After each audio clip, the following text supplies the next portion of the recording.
Welcome to Wilder Wolves, Hall of Fame mode fandom. My name is Wilder Adams, and today I am joined by the man himself, Kyle Theige, to react to this first part of the season without Anthony Edwards, as well as whatever happened last night against the New York Knicks in that second half. Kyle, thank you so much for being on. How was it? Uh, it is good. Last night was bad. Wolves Knicks did not really live up to the hype, but I'm happy to have basketball back in our lives. I think you and I are both basketball junkies, and we watch other games as well. And last night West Coast late game, but like Thunder Blazers on a Wednesday was awesome. Like the basketball right now is so good. Luka versus Wemby last night, so there's a lot of good basketball. I'm not sure a lot of it's being played right now by the team that we cover, but I do think with Anthony Edwards back in the mix, and I know we're going to talk about that. Like I do think you're good. You saw some stuff when he was out that you could put a pin in and be like, I wonder if they can keep developing that. But also too, even though last night I thought he was rusty, half step slow, all those things that come with coming off a hamstring injury. It's just nice to have him back in our lives. So 4-4, a lot of cupcake teams coming up right on the schedule, but I think you're going to learn a lot about this team in the next couple of weeks. So I'm excited to talk about it. Yeah, absolutely. And like you first mentioned, just sometimes it's a blessing to have 30 teams in the NBA. If Yeah. you need you need a little break or some therapy without Timberwolves basketball. And yeah, whatever happened last night, and honestly, so far against good teams, that's what we're going to talk about today. Just what we're learning about this team right now. And like you said, just being blessed to have Anthony Edwards back. And let's just get right into it right away. So the Timberwolves, they give up 137 points against the New York Knicks, which it sounded like in the broadcast, that's the most that they've allowed in the last two seasons. So, Kyle, the defense, it's been a theme all year. They're 27th in defensive rating. How did you feel about last night's game? What were your biggest takeaways? I mean, the biggest takeaway as we came into this season worried about the point guard position. I don't think through 8 games we have clarity on that. I also might be cooling on how big of an issue that is. We've seen, as Dane Moore and I talked about last week, like the league itself is now pressing full court, 48 minutes, way more. So that does emphasize the lack of a true ball handler, whether it be Mike or Rob or Dante. But this team has made multiple Western Conference Finals runs with an identity of playing defense. And last night, I think they gave up 83 points in the second half. I mean, they got run out of Madison Square Garden, but they were up at half. And 137 points to your credit, I think is the most points they've given up in the last 2 years. But the number that stood out to me was the Knicks took 102 shots. I don't remember the last time an opponent, I don't remember the last time seeing a box score where a team took 100 shots. And that was all kind of led by the fact that they had 21 offensive rebounds. New York did. Minnesota had 9. Mitchell Robinson had 9. Like their rebounding is part of the defense, as any coach will tell you, right? Like getting a stop is literally collecting the ball, right? It's and they just have not done a good job, and a lot of that circles back to Rudy, who's not rebounding at the rate that he once was. He's older, but he's still in, I think, really good shape. But the numbers, as you know better than I do, like the defensive rating is pretty good when he's on the floor, even though when he's on the floor, they're not rebounding. It's a bunch of issues.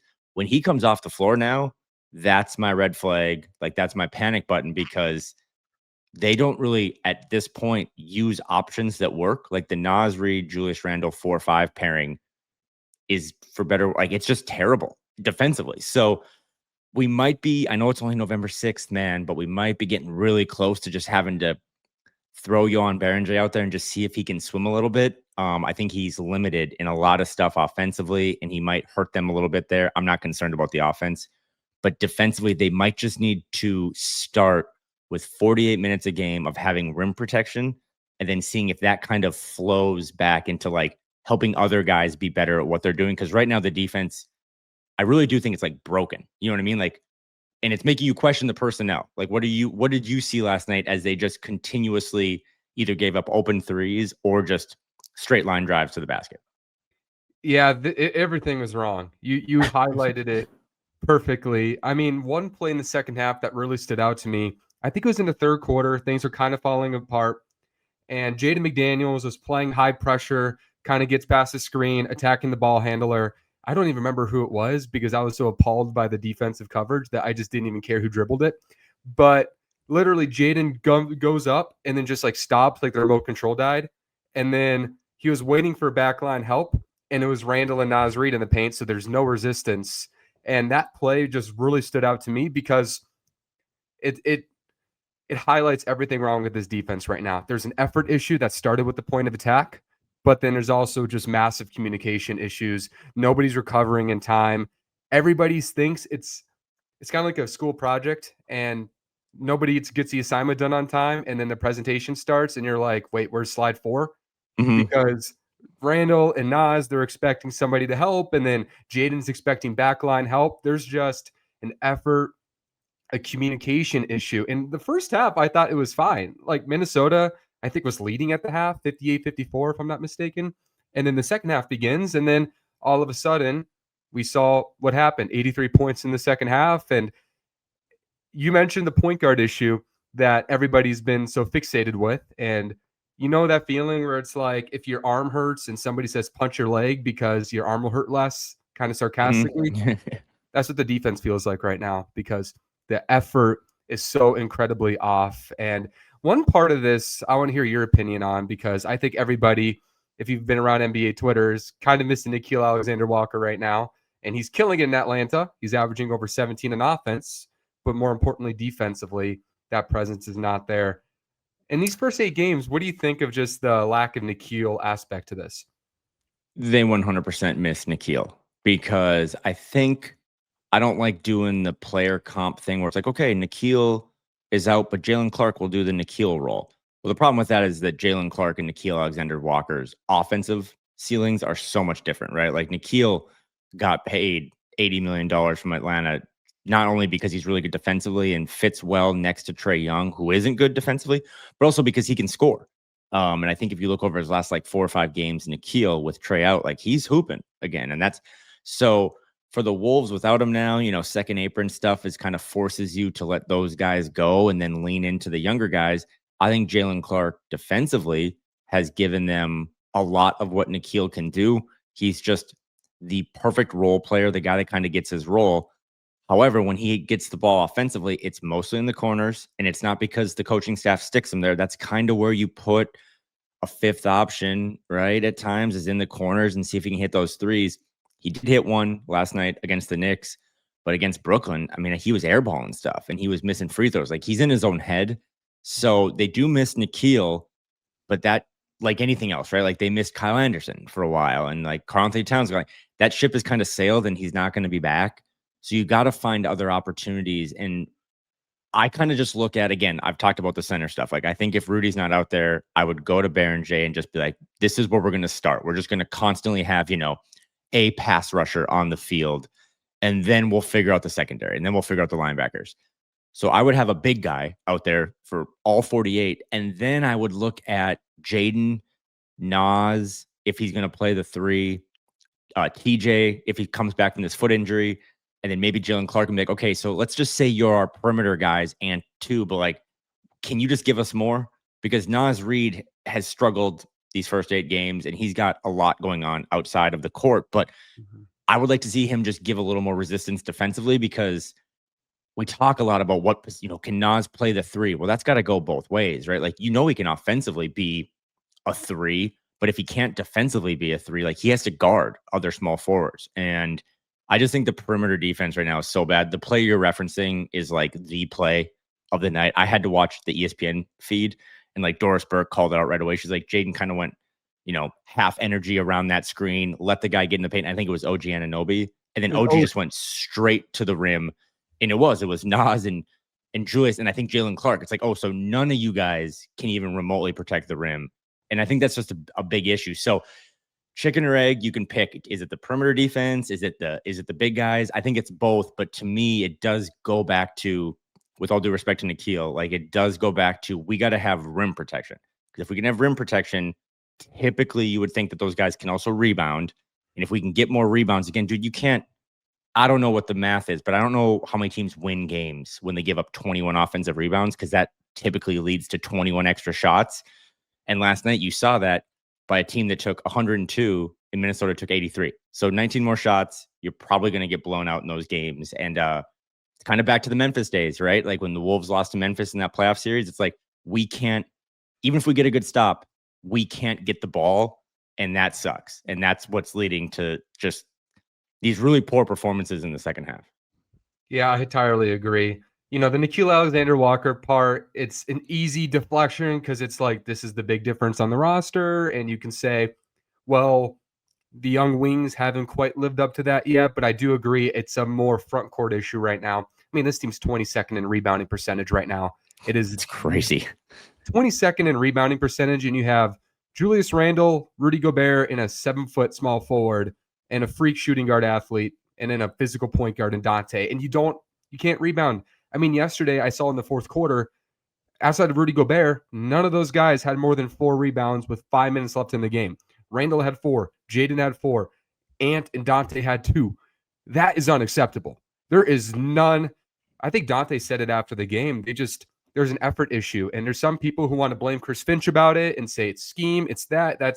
I think anybody who is against Chris Finch, the wind will blow the wrong way, and it's Chris Finch's rotation issues. Right. So, I don't want to say it's that, but it does feel like there's some sort of effort issue that it's ironic because you were at media day and they were talking, we're going to dive for loose balls. We're going to play harder. We understand the importance of starting incredibly strong. And for me, they haven't lived up to it yet, like at all. And it's early, it's November. I mean, it's not like end of the world yet, but when you just look back at what was the emphasis, why do you think there's just been such a missed mark relative to what seemed to be they're saying all the right things in media day? I mean, I almost think because it was only 10 calendar days that we overlook the fact that they didn't have the 7th best player in the league. If they have Ant, and they have a lot of issues. Like, I'm not trying to downplay that. We just talked about one of them being the defense. But if they have Ant, they beat the Lakers, right? Like, I think you agree with that. Like, I don't think Austin Reeves gives you 28 and 16 if they get 38 minutes of Ant, sometimes playing defense on them and just having a better options to score. So what is causing some of this? I mean, you and I think the whole league would have admitted coming into this was one of the 5 or 6 deeper teams in the league, right? Like, we were, oh my God, Berenjay is like the 11th man in this potential rotation. And he's the 17th pick and he's really good. Well, right now I see all the depth pieces just not playing well. And again, the Naz Reid stuff, how much longer? I mean, he was in Brooklyn and New York this week, which had to be really hard for him going through what he's going through. But like, he's just not playing well. And then Terrence, who's injured right now, when he was out there, was playing really poorly.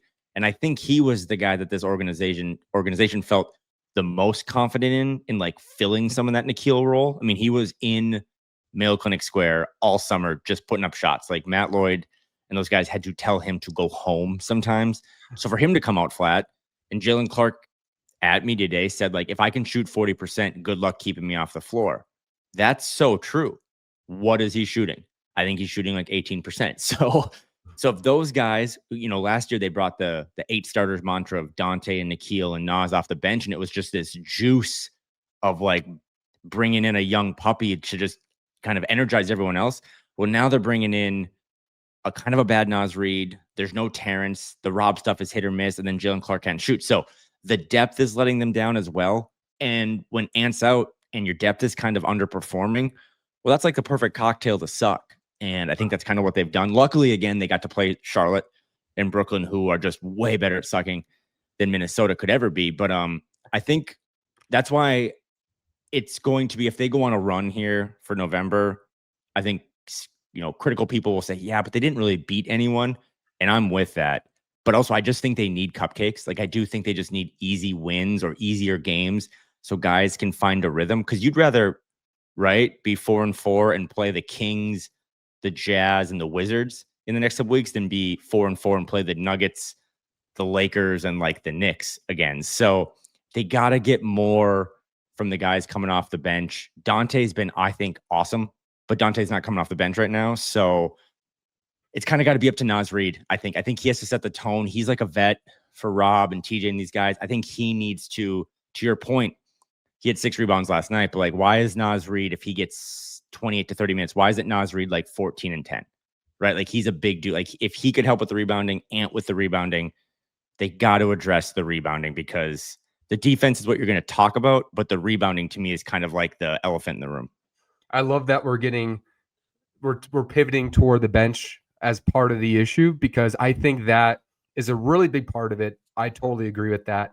And it's a part of why, just to give everybody's answers, why I'm not that concerned yet, because I feel like there's just been a lot of unfortunate circumstance with that bench. We start with Naz Reid, and I know everybody's after Naz Reid right now. He's had a really rough start. This is probably, even considering 2019, 2021 Naz, maybe the worst defense I've ever seen him play in a Timberwolves uniform.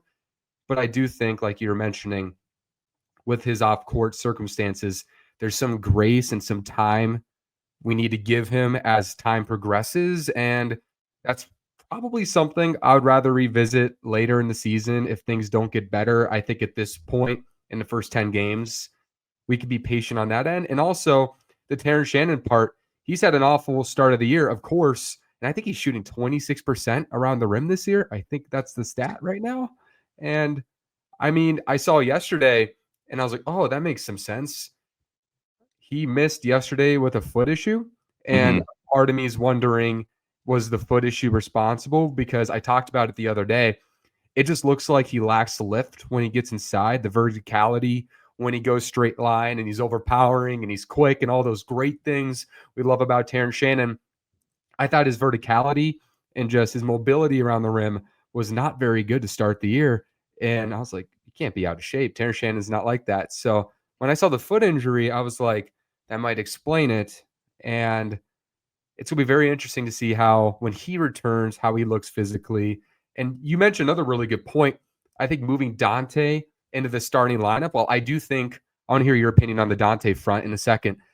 I do think that's a really big advantage for him when he's playing off of high-level playmakers who take away the stress as being a decisive playmaker. And it's like, okay, I shoot when I get the ball, or I make a connective read and everything's in the flow. I think that's the best version of Dante, which why I think he's better in the starting lineup, because you're playing with better players, you're going to get better looks.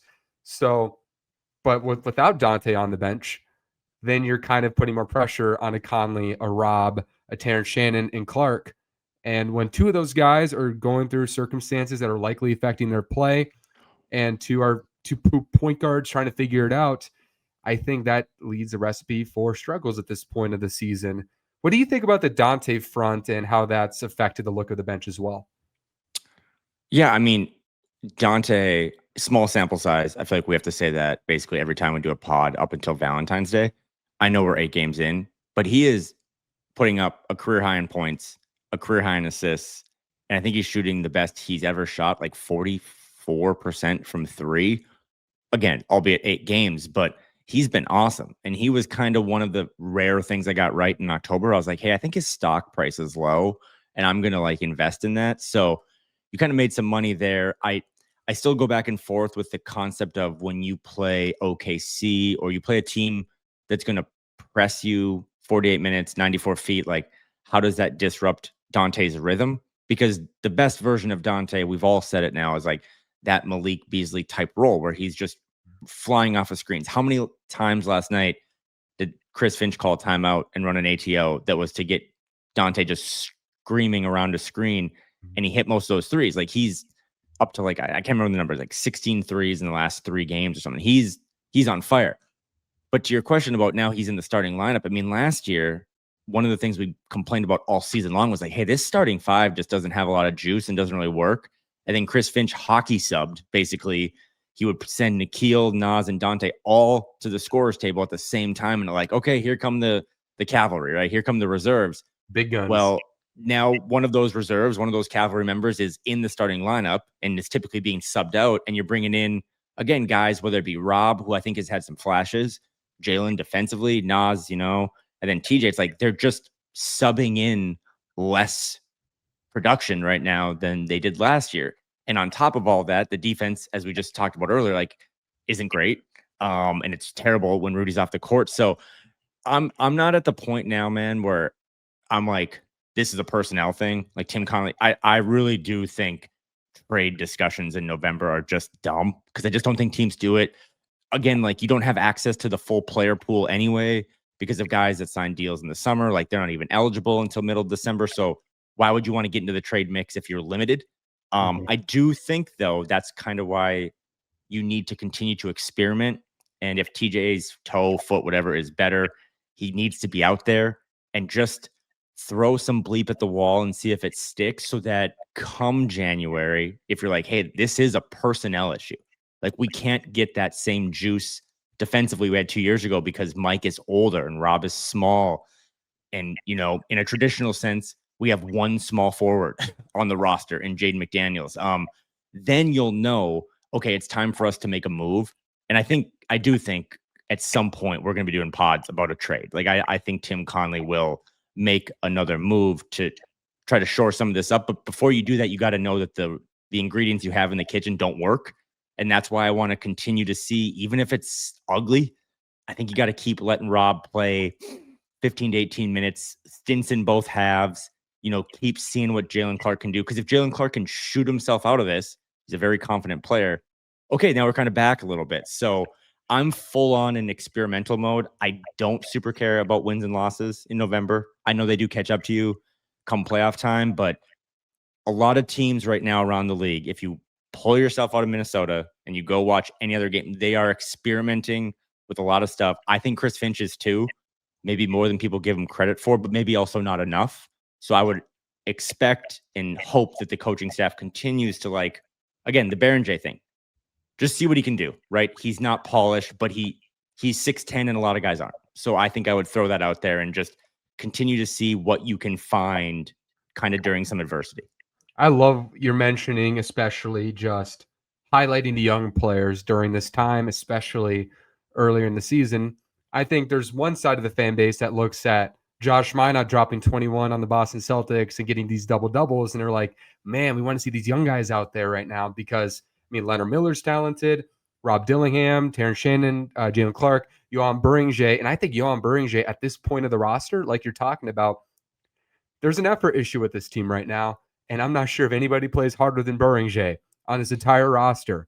So maybe there's some rebounding things he has to work on, some decision making. Sure, he's young, but at this point of the year, especially when you're playing some of these lower end teams with this schedule and you're integrating Ant, getting a Beringer in there, seeing what he has, even if we'll ever, break the glass and get Leonard Miller out there. I'm still kind of curious about that. Yeah, I'm not ready just emotionally to talk about Josh Minot. I'm super happy for him because he seems like the perfect Joe Mazzulla player, because Josh has kind of seen his career flash before his eyes a little bit. Like, I think there was a chance if he doesn't get that Celtics deal, like he's hooping in Europe right now. So I think he knows he has to bring it every night, and Joe Mazzulla loves that. Leonard Miller, I still don't really know. I mean, you talk to people around the organization, and it's like he's got raw tools and stuff. He's clearly a good rebounder. The defensive stuff, again, with him is pretty bad, like in practice.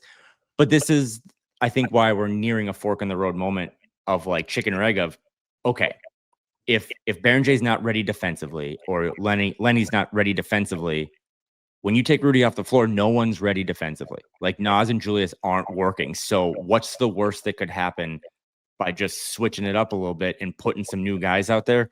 I don't think Leonard Miller is going to be the answer, just to be honest. But the Berenjay stuff, I mean, you focus on the draft a lot. You're a draft guy. A lot of players from this past summer that got drafted are showing some flashes for their team, which is a little different than the 2024 draft where Rob was drafted. Like, a lot of those guys are struggling. That might have just been a tougher draft. We'll see.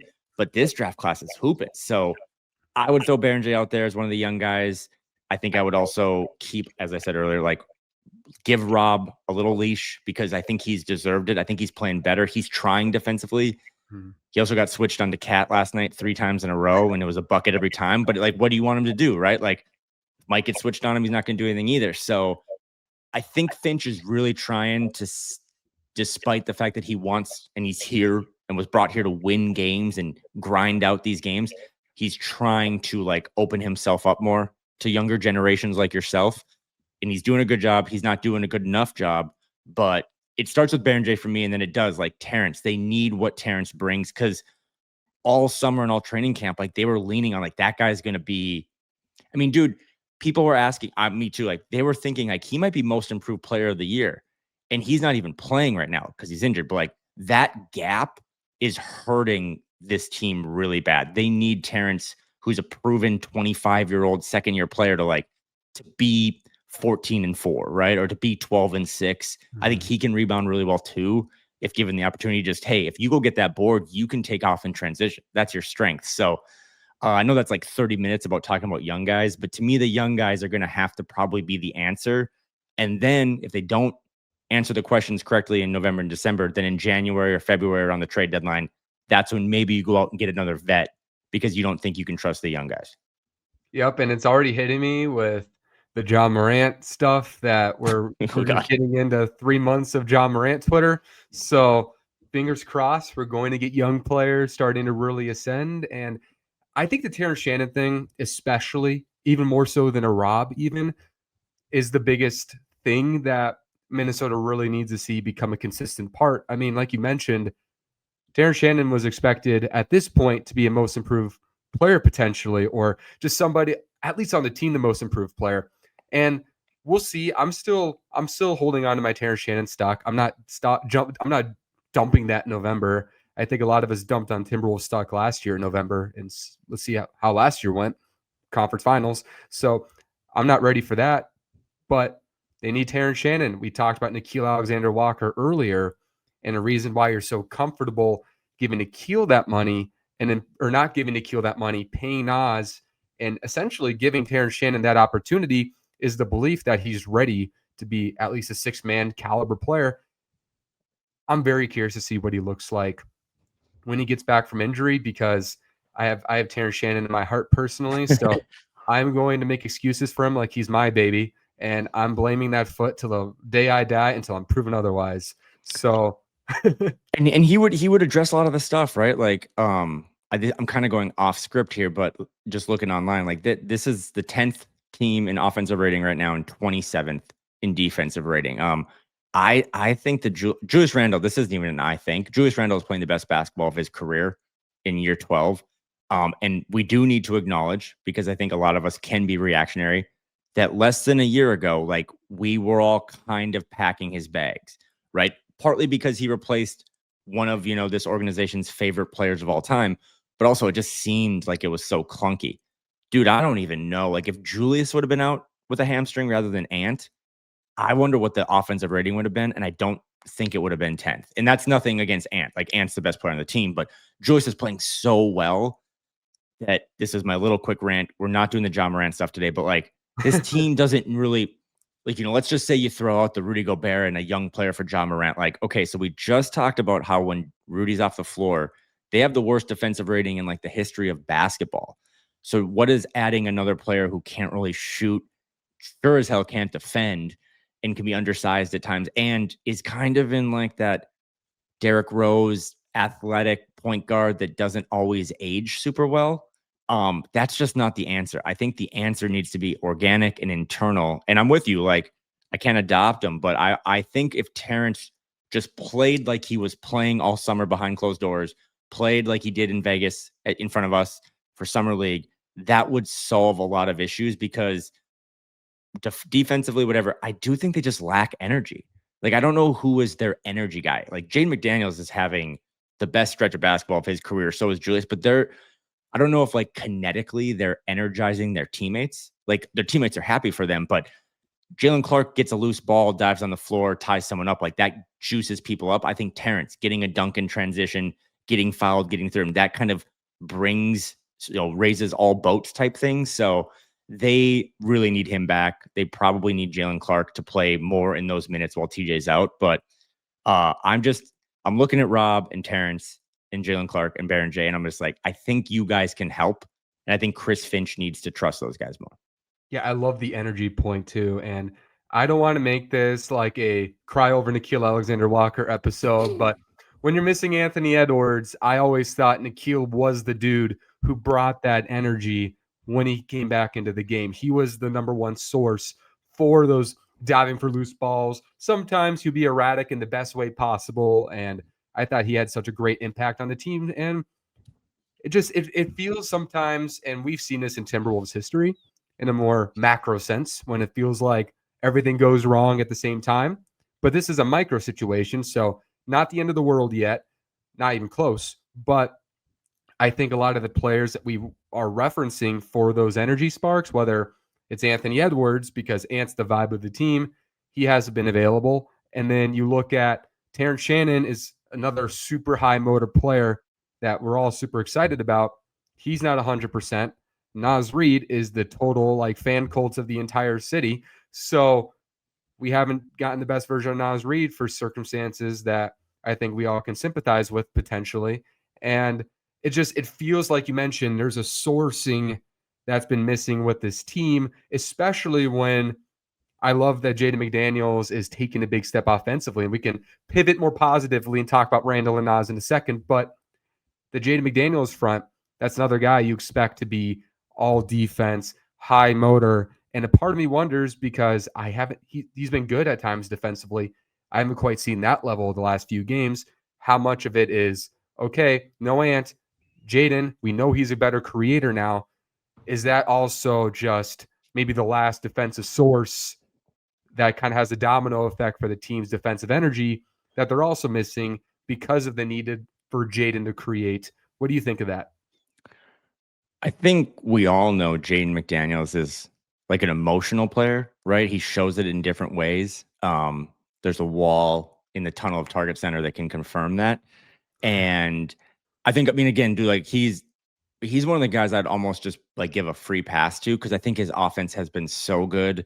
And I do think Ant, best player on the team, one of the best players in the league, like should, and he will, because that's one of his guys, like should kind of defer to him and do like the all fit in around you type thing now. Because if you can get that level of Jaden production offensively come playoff time, that is such a new valve and lever for Chris Finch to pull. I think defensively, back to like the emotional part, I just wonder, and people hate this, right? Because he makes $25 million a year, and you're like, what are you doing, man? I think sometimes he's just like, I could try as hard as possible to play defense, but if I'm out there with Nas and Julius, it doesn't really matter, right? And I do wonder how hard it is from a human, standpoint to just be like, the harder I play defense, it might not even matter because Rudy's not out here either. And we're gonna suck, and I do think he misses. Like I think he fed off of Nikhil. And again, we can't do the meme where we're sitting in bed with a little picture frame looking at Nikhil thinking we miss him because he's gone and you got to find new answers. That's a lot of teams have to do that. But one of the best defensive moments of our lives, right, was when they locked up Jamal Murray. Well, that was Jaden and Nikhil kind of like putting Jamal Murray in prison. And he doesn't have that running mate. Last night in the first half, correct me if I'm wrong on this, I think it was the first quarter, but I think there was like a Jaden and Jalen Clark minutes without Rudy, and I thought it looked pretty good. So that would be another thing of like, okay, if that's an experiment, can we dial that up a little bit and get like 12 minutes of it on Friday at home against, I think, the Jazz? So yeah, I think Jaden's defense has been bad, but I also, and maybe I'm giving him a pass because he's my adopted son, but like maybe he just doesn't see, which this sucks to say, but like maybe he doesn't see the benefit in going all out. And I also, too, his foul trouble has been kind of like up again, which I think he had fixed. Like last year, fouling out wasn't really a problem. I don't know if that's part of the frustration too, is like, well, if I do press up on Jalen Brunson, they're going to call me for a foul. If I do press up on Austin Reeves, I'm going to get called for a ticky-tack foul. So he seems super frustrated defensively, but offensively, man, one big grin from me. Because this is kind of what you always wanted him to do. He's hitting threes, which is crazy.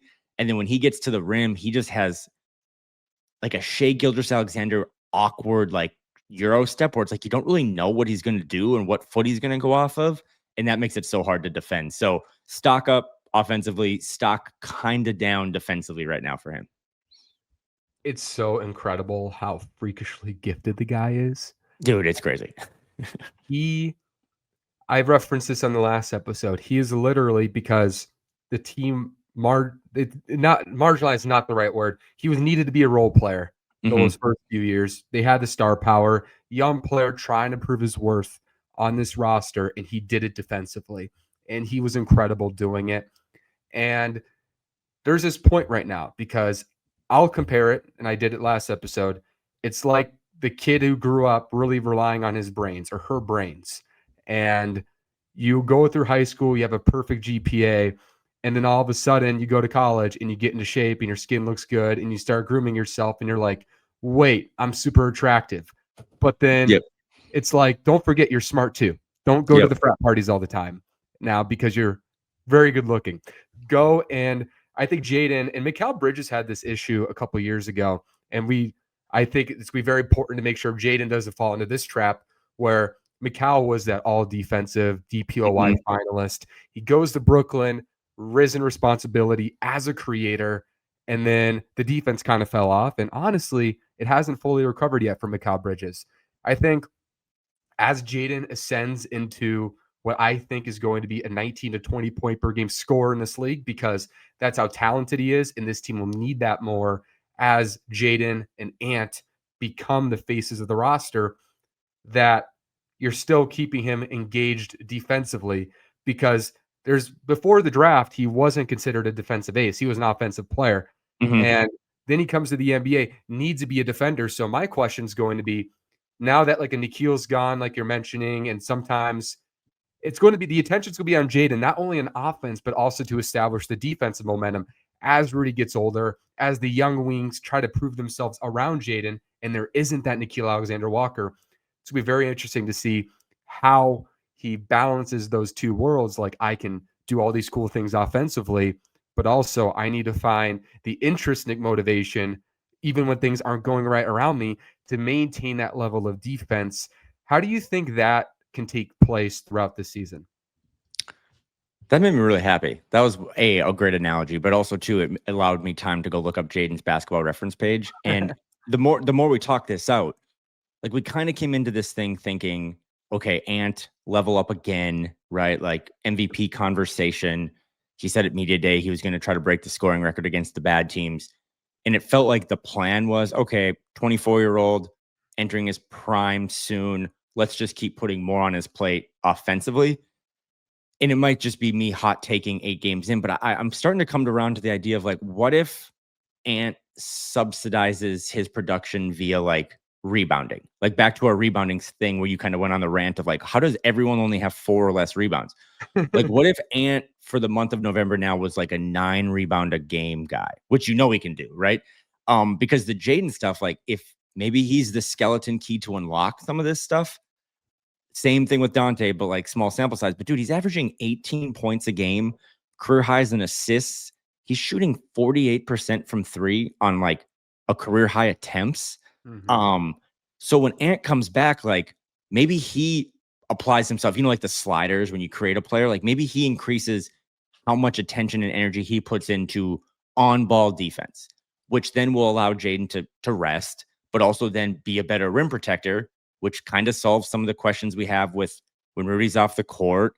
And if Ant can rebound a little better, maybe that takes a little onus off Julius to be more of a playmaker. So I'm biased because that's kind of my guy, but I'm coming around to the idea of maybe the answers to all these things isn't Ant or isn't Rudy. Like, maybe it's Jaden, and he's having a career year in basically, it means he's shooting 52% from the field and 80 or 48% from 3.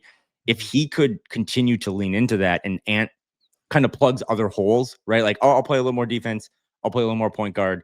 I'll rebound more. He's just kind of a walking 28 points per game. So I'm coming around to the idea of like, maybe Jaden McDaniels needs even more on his plate with Ant back in the mix. I mean, I think that's kind of where we're at now, is like, what did we learn when Ant was gone? They got a couple guys that could really step up. Every time someone is taken out of this rotation, last year it was Julius. This year it's Ant. Jaden has leveled up. And I think you need now that you need him to continue at that.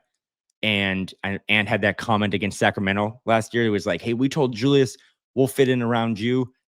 That's actually not how it worked. Julius was out and he realized what he needed to do, and he fit in around everyone else. Ant's one of the best players on planet Earth, but I wonder if that would help. Like, if Ant fills in around his good buddy Jaden, if that helps Jaden, and then maybe that helps Nas, and maybe that helps Terrence. That Ant's just kind of being more of a 5 tool player rather than just being a home run hitter, if that makes sense. So that was a long rant, but I just wanted to say that Jaden McDaniels is having the best season he's ever had, and that's awesome. Yeah, it's awesome. And I love that your first reaction wasn't, let's dim Jaden's light. You're like, let's let him shine brighter, man. Like this offense thing, let's lean into this. Like, let's empower Jaden McDaniels, because one thing I feel like this team has been missing in the Jaden McDaniels era, and it's worked. It's 2 conference finals, right? But the empowerment of his talent. It feels like he's been taking the backseat his entire career. And I'm not sure of the answer in this given circumstance when we know Jaden McDaniels has this ability, is to say, okay, Jaden, let's go back to 12 points a game and play really hard on defense. That I'm sure in Jaden's perspective is like, no, why would, like, if I was Jaden, I'm not speaking for him, but at this point of your career, I would be like, I want to keep doing my thing and then also help where I can. And that's where sometimes we always look for like the tough answer. Like we just had the where's the source energy answer. Sometimes it's that simple. It starts with your best player.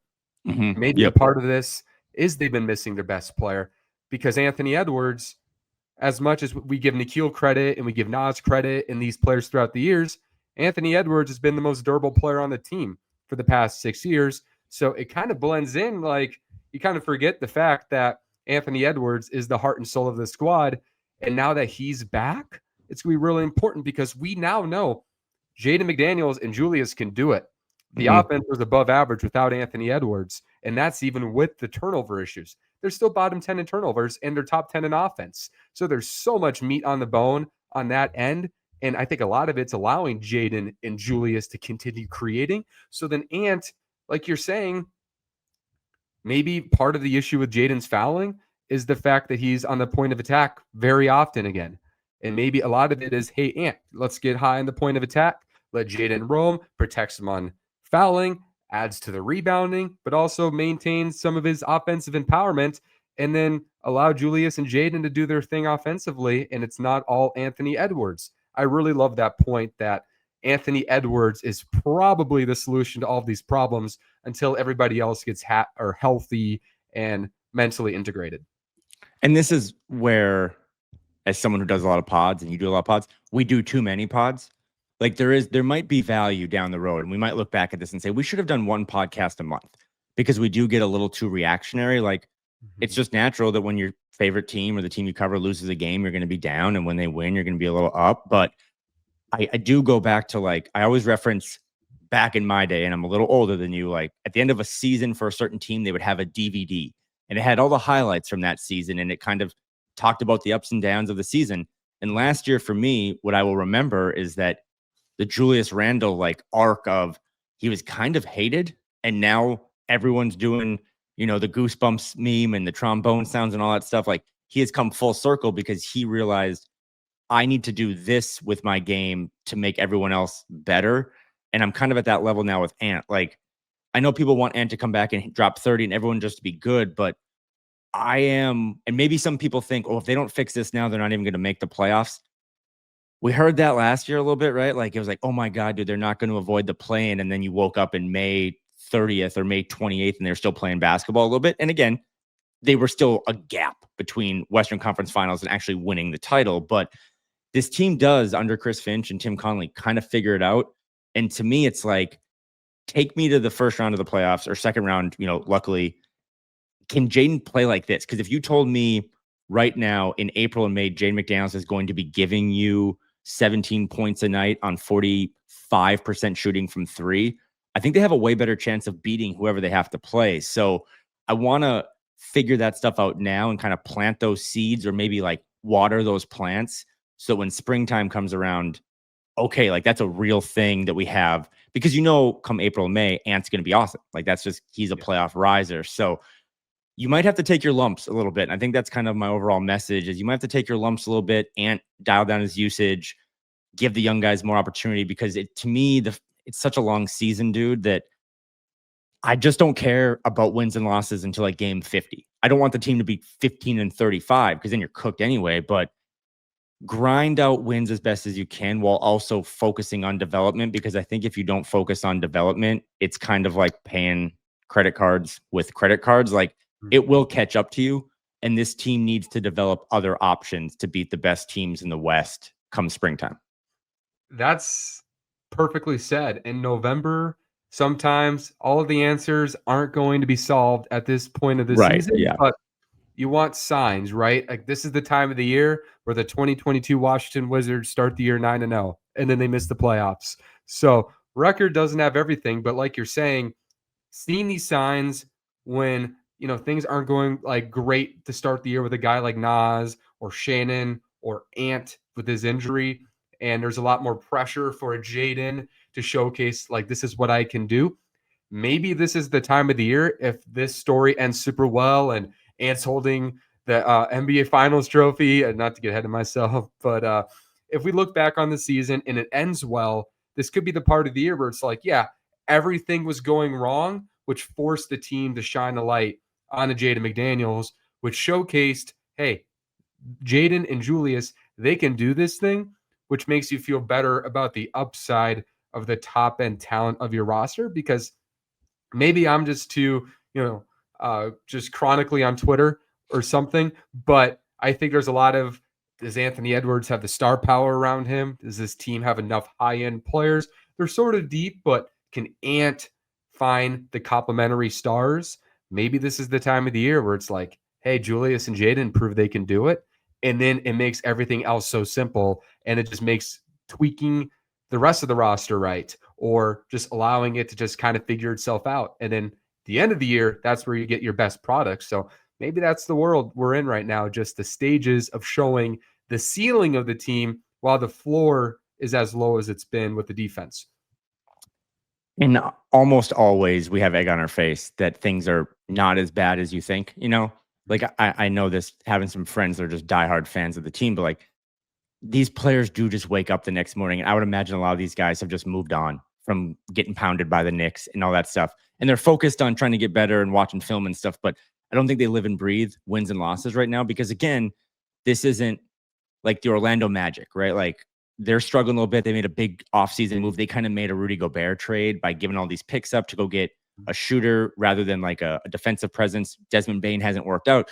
But the Magic in this iteration of this core have never done anything. So they probably feel more heat to be like, we got to win every game. With Minnesota, like nothing's promised. And the fact that you made the Western Conference Finals back-to-back years, that doesn't just mean that you're going to be there in May. But I do think it should give you the opportunity to have more time to solve stuff.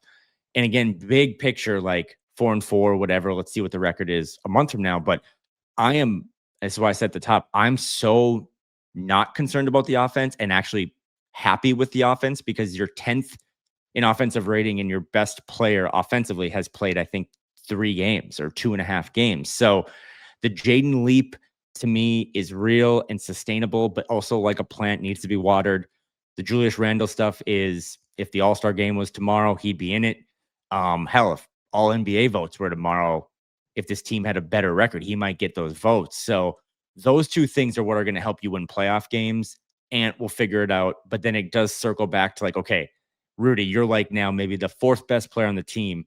Can you rebound? Can you bounce back? You remember the Britt Robson question to him or someone else, maybe it was Darren Wolfson, who asked him at practice one day during training camp, like, can you still play defense? He's like, I want to be a 5-time defensive player of the year. That means a lot to me. Mm-hmm. Well, you're not doing that right now. And let's call a spade a spade. So he needs to play better. And then if that one doesn't work out, that's where you might have to find other options because they can't win. I still come from the mentality, and I wonder what you think, because Chris Finch is a hot button topic. Rob Dillingham's a hot button topic, but so is Rudy Gobert. I still think at the end of the day, at least for one more year until Berenger has a full acclimation period, they're going to kind of come and go with Rudy Gobert. And I think they need him to play at a high level to win meaningful basketball games. And that's kind of why I'm not ready to like ditch him. But you are very online, and I've told you not to do that. But since you are, like, what do you think? What do you think the vibe is around Rudy Gobert? Yep, you did tell me that, and I'm trying, man. I'm trying. Try my best. It's my generation, so.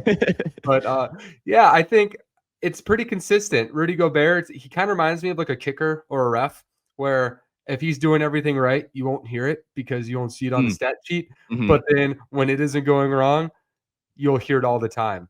It's kind of like what I said the other day also. He's kind of the person who can do everything right throughout the entire day, and he's walking to out of school and about to go home, but then he farts in front of all the pretty girls, and then everybody talks about it for a week. That's Rudy Gobert. So it's definitely not good around him.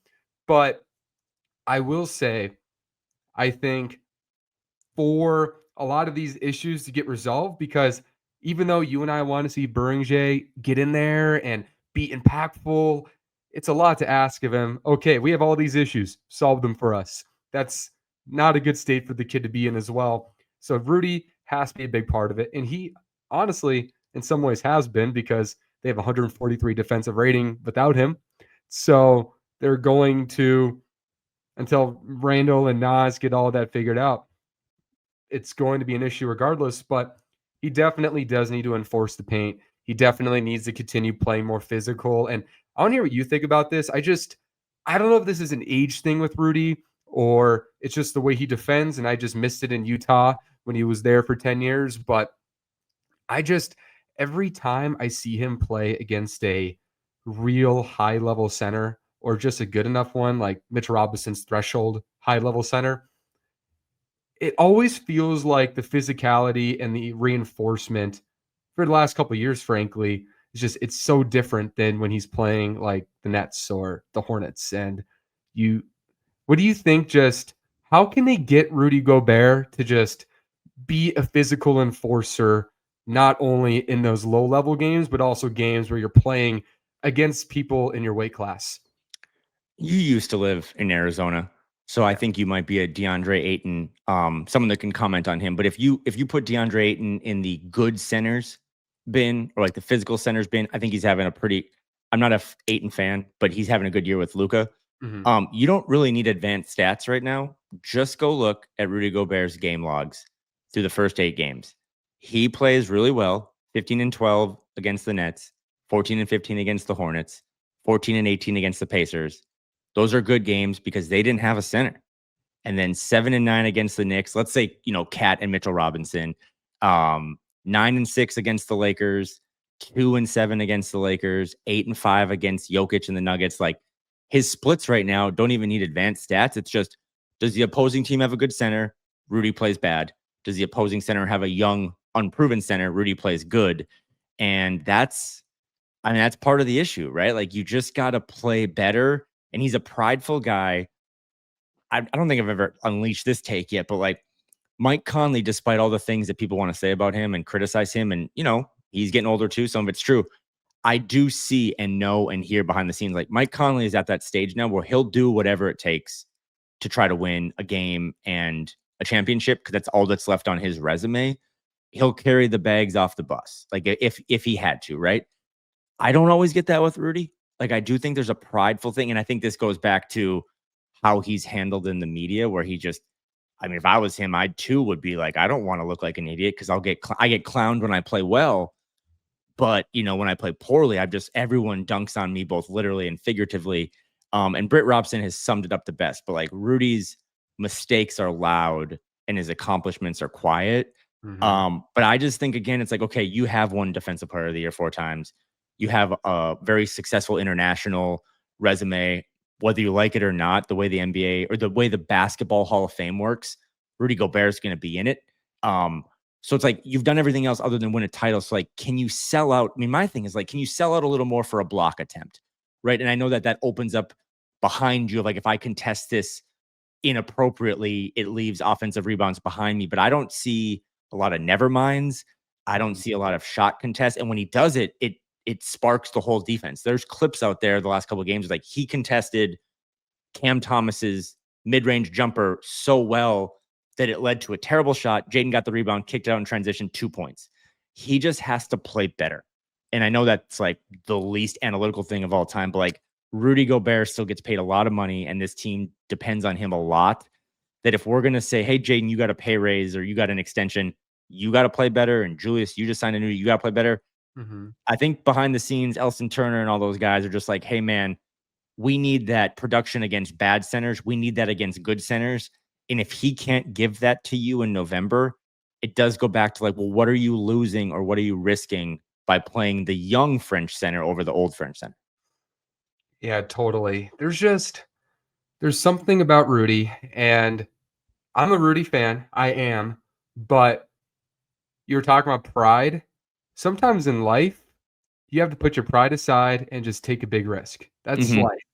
And I just don't get the read that Rudy is one of those players who's willing to put his body on the line all the time. He's a prideful guy. He takes great care of his body. He's built like a Greek god, French god, whatever. Like he looks incredible. And the I love the ball head right now. It looks good, but I haven't seen him go out of his way for a risky block. I haven't thrown his body around and risked elbowing somebody in the head to get a rebound. It feels like when there's any relevance to physical reinforcement around Rudy Gobert, it's going toward him and he's not enforcing it.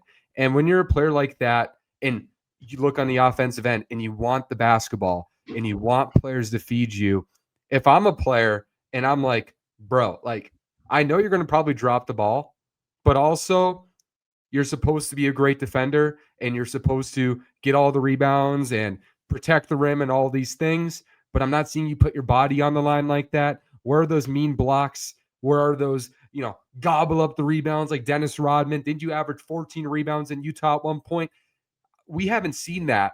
And when you don't play with that intentionality, I think that's kind of why he doesn't show up against an Eaton or a Mitchell Robinson or anybody above that, because those guys are going to bring it to you. Those are high level centers. It's not a 6'7" guy who's behind Nick Claxton on the Brooklyn Nets. Like you got to be physical and reinforcing. And I'm not seeing that just that grit, that physicality, put your pride on the side, because I think that's also another energy thing. If Rudy gets a mean block, that's going to wake up your young players. That's going to want them to pass it to you. That's going to want them to play harder and faster because they're seeing that example from a veteran like Gobert. I haven't seen somebody who's played with that just grit. And I think with his role as kind of a junkyard dog, that's like he's like one of the goats at that in our generation. Rebounds, blocks, defensive players of the years. He's not enforcing that persona on the roster. And I think that's also an issue with the effort. And it's so unfair to highlight one play for a player who plays thousands of minutes a season. But I cannot get out of my mind. They won this game, but against the Pacers, a lowly Pacers team that is banged up and bruised and has so many guys on the injury report, there was a moment where Jay Huff caught the ball at the 3-point line and drove right down the middle, straight line drive, like not even a Euro step, just drove straight to the basket. And Rudy didn't help off his guy to contest, and Jay Huff just had a wide open dunk. And that, again, I am being very nitpicky here, but like I think I said this to Dane in the moment. Like I would have loved for Rudy to get a flagrant and not hurt Jay Huff or anything like that, but just like set the tone or at least contest the shot of you don't just get to come down the lane in target center and dunk on us. Like that's kind of back to your point. Mine is being way over the top, but like I just think those, like the whole concept of being a boxer and like punching first. I think Rudy Gobert needs to punch first more, and back to like his splits against bad teams and good teams. Very underrated elephant in the room right now is I don't care about the standings. I said I don't care about wins right now, but like if you do look at the Western Conference standings, Thunder, Lakers, Rockets, Nuggets, Spurs, Blazers in the top 6. Mm-hmm. 5 of those teams have awesome centers. If of course you think Ayton's like, you know what I mean? Like Hartenstein and Chet and Ayton and Jokic and Wemby, he's going to have to play against really good centers come playoff time. So you need to know now, like, can you do it still? And I think you can. And I think you and I are both like a little bit behind the scenes, like, okay, we'll buy a couple shares. But if for some reason, like the cat's out of the bag and he just can't do that anymore against big time centers, they have no chance in the playoffs. And that's why, again, it's like you need to lift your play up. You need to set the tone. Chicken and egg again. But like if you play better defense, maybe we'll feed you more, right? Like they don't have a point guard right now with Mike's limited ability that like can really get him open. I think Rob's found some good ways to do it too, but they have it's the same thing. We can do an hour podcast, we can do a day-long stream. Rudy Gobert has to play better defense, and if he can't, you don't have other options right now that you believe in, so you might have to try things that you don't know will work, But what is the alternative right now? Because the alternative right now is playing two power forwards on the front line that give zero rim protection. And that's why the J Huffs of the world are just posterizing everyone because they're not scared about going to the rim. And I know never minds are stupid and kind of a silly thing we all created, but it's a real thing. Like it's a real thing to get into the paint. Cam Thomas be like, I can't even get this shot off. I have to kick it back out. They don't do that right now. And that's a huge problem. And that's what makes, because you look at the stats right now, Rudy's 107, 108 offensive rating or defensive rating on the court, 143 without the court. I think there's truth to that, but then there's also, I think, some deception because I'm sure a lot of that, and I could be wrong with the stats. It looks like those are very much done against the bad teams when just existing, being big is going to make you a good defense with them. But like what you're saying, it's just for this team to want to get to where they want to get and take on an OKC again, take on a Denver, they need Rudy Gobert to play well. And you and I are both still buying the Rudy Gobert stock because it doesn't look like it's a physical thing. I'm sure you agree with me on this. I don't think he looks physically incapable. He looks in incredible shape. He's 12 years older than me. He looks in way better shape than me. So I don't think it's a shape thing. I just think there's a switch you have to kind of get on in your head. He has to understand, and it sounds so like meat and potatoes, eye test bias, but just look like you want it more than the other opponent. I just haven't seen that. He's a very smart guy, and sometimes in sports and other ventures, sometimes being really smart is a good thing, but it can also be a bad thing. I'm sure in his mind, he's like, if I contest here, like analytically, it's a safer bet that we're going to get the stop or we're going to get the rebound if I'm a little less aggressive. But you know what, man? I'm here for the fanalytics, like you Right. patented. Just, you know what? Just F it and just block a son of a gun. You know, just beat up somebody a little bit. There's no analytics for that, I'm sure, but like let's go into fanalytics and just say let's block somebody. Let's get that darn rebound. Let's just That's such a good point. And I think we have to kind of defend him now for a second, but like to the Jaden point, if Jaden busts his rear end on the perimeter defensively, but he does get hung up on a screen and then the guy just gets an easy basket, he's got to be like, man, why? If I try harder and it doesn't lead to better results, like why would I try harder? I do wonder that with Rudy a little bit because when you watch him play, he does stay attached to the big he's guarding. And you and I are like, okay, we don't want you to do that for a while. Just like sell out and go block a shot. But I would imagine that maybe behind the scenes when they watch film the next morning, it's like, okay, so if Rudy sells out to go contest a shot and it's missed, but we just talked about the fact that Mitchell Robinson is out offensive rebounding the entire Timberwolves organization, and it's going to lead to 2 easy points on a rim putback. He's got to be like, well, again, why would I go contest that shot if it's just going to lead to 2 points for someone else? So this has happened before. This is like my calming down moment for everyone. Like this has happened before where this team has looked like the list of issues is 100 long, when in reality it's like 2. And if they fix those 2 things, a lot of the other stuff just kind of disappears. I actually sincerely believe that here, but those 2 things are big red flags. And it is the defense, which can be all encompassing with rebounding and rim protection. And it's the point guard position and just having someone out there to facilitate keeping this offense, top 10 in the league. So November 6th, what, you know what I mean? Like it feels like we've aged like a dog here in these first 3 or 4 weeks, but there's a lot of basketball left. And, I'm always kind of trying to like be thankful for what I've got and what we've got. And I'm just glad that the Anthony Edwards hamstring strain was, I guess, grade 1 and not grade 3. Yeah. Because if he was out for 3 months instead of 10 days, I don't think you can swim if your best player is out for that long. You just look around the league. So Ant is back. He dusted off the rust at Madison Square Garden. He's got a lot of bad teams coming up, a lot of teams that play defense like Minnesota. So I'm expecting that, by the time you text me around Thanksgiving or something, that like, okay, they figured out 1 or 2 of those things and then look at all the other lesser things on the list that just naturally improved because 1 or 2 got addressed. This team, I'm guessing this is what it is. It reminds me, I had to replace a fireplace this week. And family business, the fireplace in the quiet lounge broke. And my dad and I, we got the rope, we took it out, and then we realized, so the issue we think was like the plugin that we use to connect to the fireplace, it might have gotten a little bit of water and then it fried the cards. Oh, And okay. then we had to like kind of put new cards in, but then we just got new everything. We got a slightly better charger or plug-in, and now the whole thing's better. Sometimes it's two things that can create nine things. Yep. And it's Yep. like, okay, all the cards are fried because the plugin stunk. And then sometimes you just have to fix the plugin and then everything works great.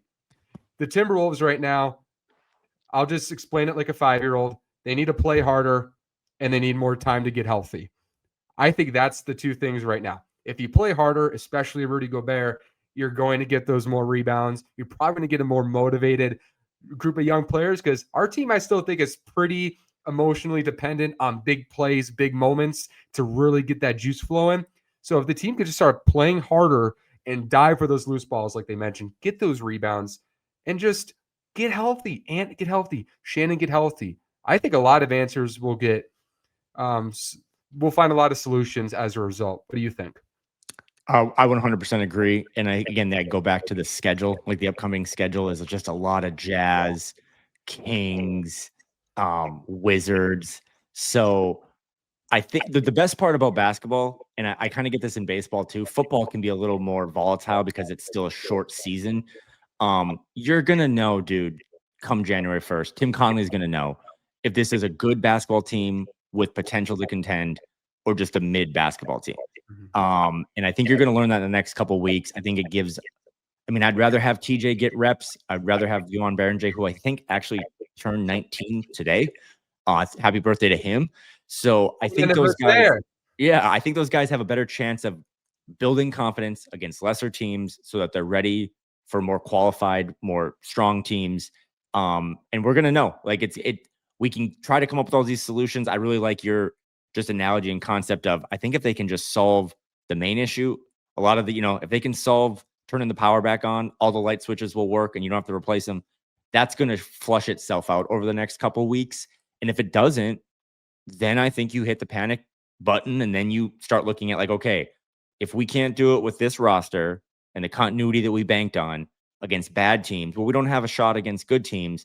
And that's when you can do the Ja Morant thumbnail. We're not doing it today. Yeah, I don't want to think about that right now. Either do I.